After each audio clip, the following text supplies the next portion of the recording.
Praise the Lord. இந்த மே மாதத்தில் 11ஆம் தேதி ஆகிய இந்த சனிக்கிழமையின் காலை வேளையில் தேவ சமூகத்தில் வந்திருக்கிற ஒவ்வொருவரையும் கர்த்தர் தாமே ஆசீர்வதிப்பாராக.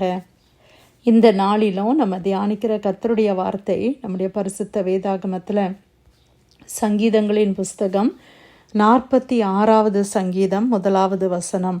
Psalm 46 verse 1.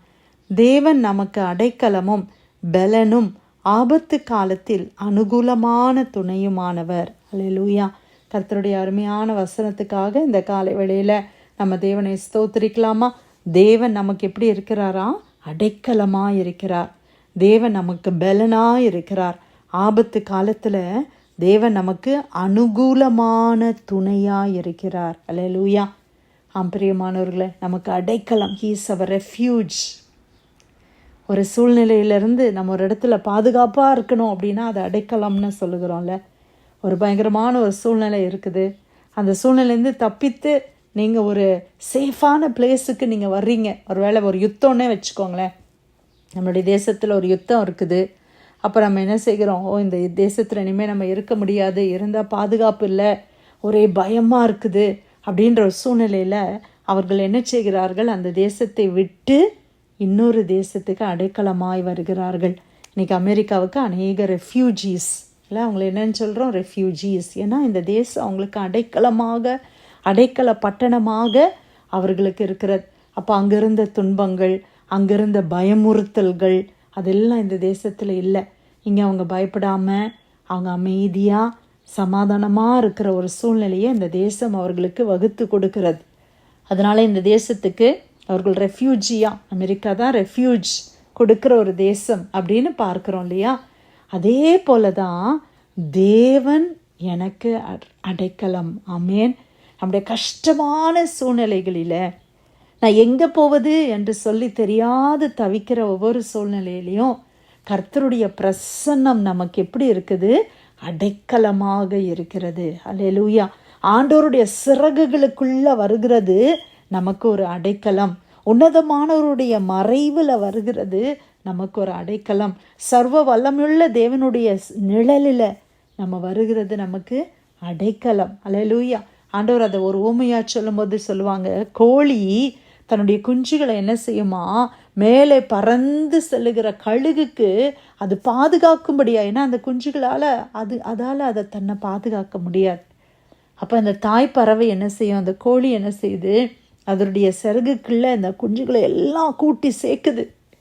ஏன்னா அதுக்கு தெரியும் ஆபத்து வருகுது, ஆபத்து ரொம்ப பக்கத்தில் இருக்குது. அந்த குஞ்சுகளை பராமரித்து அது பாதுகாக்குது. ஆமே. அந்த மாதிரி தான் ஆண்டவர் சொன்னார், உங்களை எல்லாம் அந்த கோழி எப்படி தன்னுடைய சிறகுகளுக்கு அடியில் கொண்டு வர ட்ரை பண்ணதோ அந்த மாதிரி நான் உங்களெல்லாம் ட்ரை பண்ணுறேன்னு ஆண்டவர் எருசலேமை பார்த்து ஆண்டவர் ஒரு வார்த்தை சொல்லும்போது அதை சொல்லுவார் இல்லையா? அப்படி தான் ஆண்டவர் நமக்கு அடைக்கலமாக இருக்கிறார். இந்த இருள் நிறைந்த வாழ்க்கையில், போராட்டங்கள் நிறைந்த சூழ்நிலைகளில் நமக்கு அடைக்கலம் யார்? நம்முடைய தேவன். அல்லேலூயா. பணம் நமக்கு அடைக்கலம்னு சொல்ல முடியுமா? நம்மக்கிட்ட இருக்கிற சொத்து எனக்கு அடைக்கலம், எனக்கு இருக்கிற கார் எனக்கு அடைக்கலம்னு சொல்ல முடியுமா? பிரியமானவர்களே, அது எல்லாம் உலகத்தின் பொருட்கள் எல்லாம் உலகத்தோடு அது அழிந்து போகிறதாய் காணப்படுகிறது. ஆனால் தேவன் எப்படி இருக்கிறாரு? நமக்கு அடைக்கலம். எந்த சூழ்நிலையில் நீங்கள் இருந்தாலும் உங்களுக்கு அடைக்கலம். ஒருவேளை என்னுடைய அம்மா வீடு எனக்கு அடைக்கலமாக இருக்கும்னு நினச்சனே, எனக்கு இல்லையே அப்படின்னு யோசிக்கிறீங்களா? நான் புகுந்த வீடு எனக்கு அடைக்கலமாக இருக்கும்னு நினச்சேன், அப்படியும் இல்லையே அப்படின்னு சொல்கிறீங்களா? தேவன் தான் நமக்கு அடைக்கலமாக இருக்கிறார். தேவன் நமக்கு பலனாக இருக்கிறார். தேவன் உங்களுக்கு பலனாக இருக்கிறார். அப்போஸ்தலனாகிய பவுல் சொல்லுகிறாரு, என்னுடைய ஒவ்வொரு பலவீனத்திலையும் கர்த்தருடைய பலன் பரிபூரணமாய் விளங்குகிறதற்காய் நான் கர்த்தரை ஸ்தோத்திரிக்கிறேன், நான் கர்த்தரை மேன்மை பாராட்டுகிறேன். தேவனுடைய பலன் நமக்கு வேண்டும். நீங்கள் நம்ம சாப்பிடுகிறோம், இல்லை கொஞ்சம் நேரம் தூங்கி ரெஸ்ட் எடுக்கிறோம், அப்போ நமக்கு கொஞ்சம் ஸ்ட்ரென்த் இருக்கிற மாதிரி இருக்குது. அப்படி தானே? இந்த ஸ்ட்ரென்த் திருப்பி நாளைக்கு சாப்பிட்டா தான் எனக்கு அந்த ஸ்ட்ரென்த்து இல்லையா? எனக்கு கொஞ்சம் நேரத்தில் நம்மளுக்கு திருப்பி பசிக்குது, திருப்பியும் வீக் ஆயிடுறோம். இதுதான் நம்ம சரீரம். அப்போ தேவன் என்ன செய்கிறார்? என் சரீரத்துக்கு மாத்திரமல்ல, என்னுடைய ஆவியிலே அவர் பலனை கொடுக்கிறார். நேற்று நீங்கள் தியானித்தோம் இல்லையா? ஆண்டவர் முறிந்த ஆவி, அது தேவன் ஒருவரால் தான் கட்டி எழுப்ப முடியும். கர்த்தர் கொடுக்கிற பலன் நம்ம ஃபிசிக்கல் ரெல்ம்ஸ் எல்லாம் தாண்டி அது ஆவிக்குரிய ஒரு பலன், ஆத்மாவில் ஒரு பலன், அது இமோஷன்ஸ் உணர்வுகளில் ஒரு பலன். எப்படிப்பட்ட சூழ்நிலையிலையும் ஒரு ஸ்ட்ரென்த்.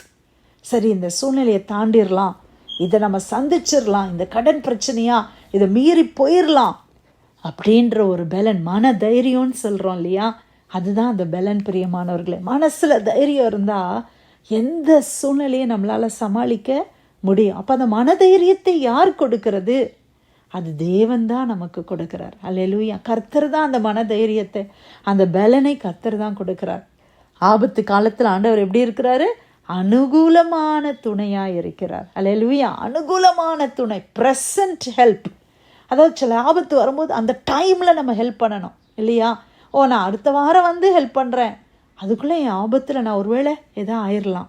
அப்போது அந்த டைம்லி ஹெல்ப், அதான் ஆண்டவர் சொல்வார், தூரத்தில் இருக்கிற உன்னுடைய சகோதரனை பார்க்கிலும் உன் பக்கத்தில் இருக்கிறானே அயலான், அவனுடைய ஹெல்ப் தான் உனக்கு ரொம்ப முக்கியம். இன்றைக்கி என்னுடைய வீடு தீப்பற்றி எரிகிறது, நான் வந்து இந்தியாவிலேயோ இல்லை இலங்கையில இருக்கிறோ ரொம்ப என்னை நேசிக்கிற என்னுடைய பெற்றோரிடத்தில் எனக்கு உதவி செய்யுங்கன்னு சொன்னால் அவங்க என்ன உதவி செய்ய முடியும்? அவங்க என்ன செய்ய முடியும்? பிரியமானவர்களே, ஒன்றும் செய்ய முடியாது. பக்கத்தில் வீட்டில் இருக்கிறவங்க தான் வந்து நமக்கு உதவி செய்ய முடியும். அப்போது ஆண்டவர் அதை தான் சொல்கிறாரு, டைம்லி ஹெல்ப். அந்த நேரத்தில் எனக்கு உதவி செய்கிறார் யார் தெரியுமா? கர்த்தர்.